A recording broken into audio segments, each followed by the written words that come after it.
Madame, Monsieur, bonjour. Bienvenue dans ce point consacré à l'actualité internationale. Après près de 7 mois de voyage interplanétaire, la sonde de la NASA InSight a atterri à la surface de Mars. Ayant survécu à la traversée de l'atmosphère de la planète rouge, confirme la NASA depuis son centre de contrôle de Pasadena en Californie. La sonde InSight envoie sa première photo de la surface de Mars, une image brumeuse sans doute assombrie par le nuage de poussière créé par l'impact, mais où l'horizon est visible. Des centaines de migrants d'Amérique centrale, pour la plupart honduriens, sont de retour sur un campement improvisé à Tijuana, au nord-ouest du Mexique, au lendemain de l'échec du passage en force de la frontière américaine qui s'est soldé par 42 arrestations. Le jeu d'ours de retour en Irak après des millénaires sous terre sur le plateau de jeu en bois orné de symboles de l'ancienne Mésopotamie. Ahmad Mouafak avance son pion d'autant de cases qu'indique le dé triangulaire. Cet artisan kurde est l'un des premiers à accomplir ces gestes depuis des millénaires en Irak. Reportage. Dans cet atelier dans le nord de l'Irak, l'artisan kurde Hoshman Mouafak reconstruit l'un des jeux les plus anciens du Moyen-Orient. Créé il y a près de 5000 ans dans ce qui est aujourd'hui l'Irak moderne, le jeu royal d'Our est tombé mystérieusement dans l'oubli. Jusqu'à ce que Hoshman lui redonne vie avec son propre plateau de jeu. C'est vraiment sympa de reconstruire et recréer un jeu qui était le nôtre avant et auquel plus personne ne joue, et d'essayer de le montrer aux nouvelles générations. Plus personne ne connaît ce jeu ou sait en quoi il consiste, donc mon but, c'est d'initier le peuple à nouveau à ce jeu. Ce n'est qu'en 1922 qu'un plateau de ce jeu a été découvert pendant des fouilles dans le cimetière royal d'Our.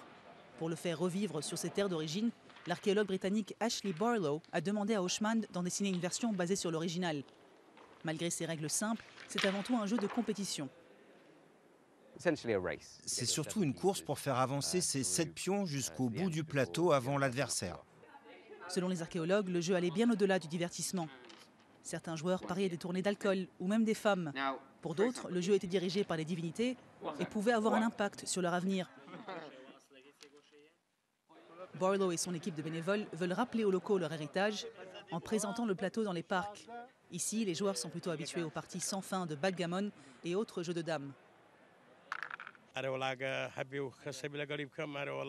J'y jouerais avec plaisir si j'avais quelqu'un avec qui jouer, comme le faisaient les Mésopotamiens. Je n'ai pas grand-chose à faire, donc je peux jouer à ce jeu n'importe où, et c'est amusant d'y jouer. Il a 5000 ans, mais pour nous, il est tout neuf. Après le nord de l'Irak, Barlow et son équipe prévoient à présent de répandre le jeu vers Bagdad et Mossoul, dans l'espoir de reconquérir les esprits bien au-delà de l'ancienne Mésopotamie.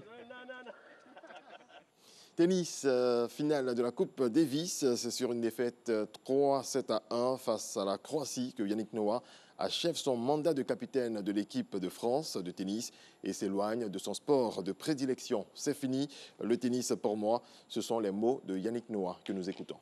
Voilà, j'ai fini avec le tennis là.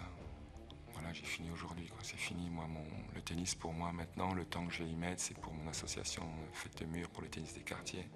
It was very powerful, very strong.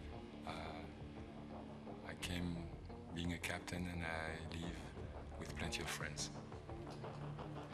Merci.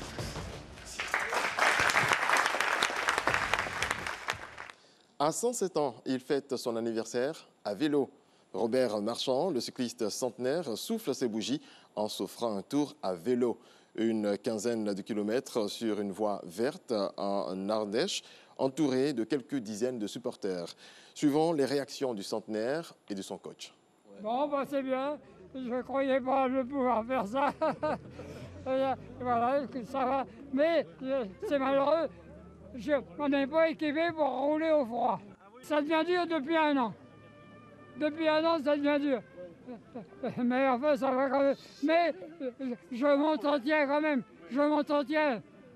Je ne veux pas faire des records, mais je m'entretiens tous les jours au matin. Il n'a jamais voulu s'arrêter. C'est un médecin qui pense que c'est trop dangereux pour lui. Mais je connais Robert, il est très sage. Il ne va jamais au-delà de ses limites et surtout, il s'entraîne tous les jours. Tous les jours, il fait entre une demi-heure et 1 heure de gymnastique et également 20 minutes de home trainer.